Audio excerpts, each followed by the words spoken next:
Native Americans were legally required to carry government-issued travel passes to leave their reservations until 1953.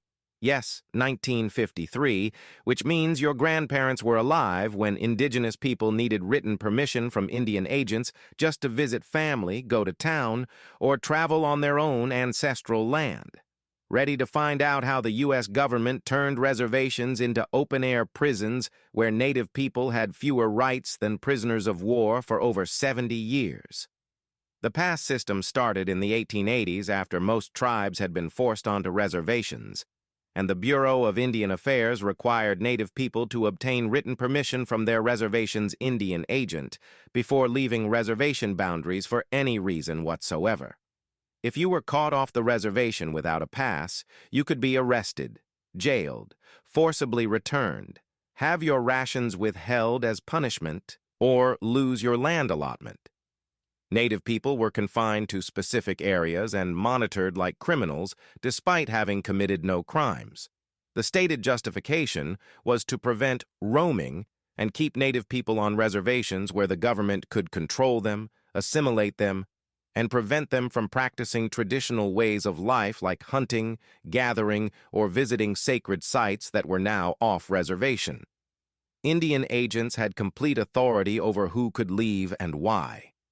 They could deny passes arbitrarily, demand justifications, set time limits, and punish violations, creating a system where government employees controlled every aspect of Native people's freedom of movement.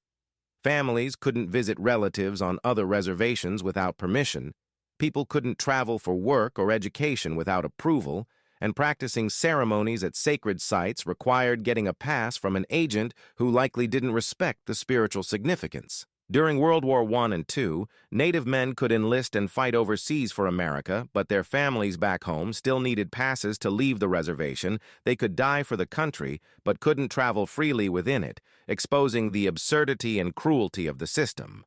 The pass system wasn't formally abolished by federal law, but slowly phased out and stopped being enforced in the early 1950s as civil rights awareness grew and the government faced criticism, though the exact end varied by reservation and some restrictions persisted longer.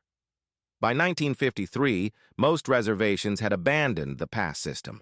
But people alive today remember when their parents or grandparents needed government permission just to leave their communities.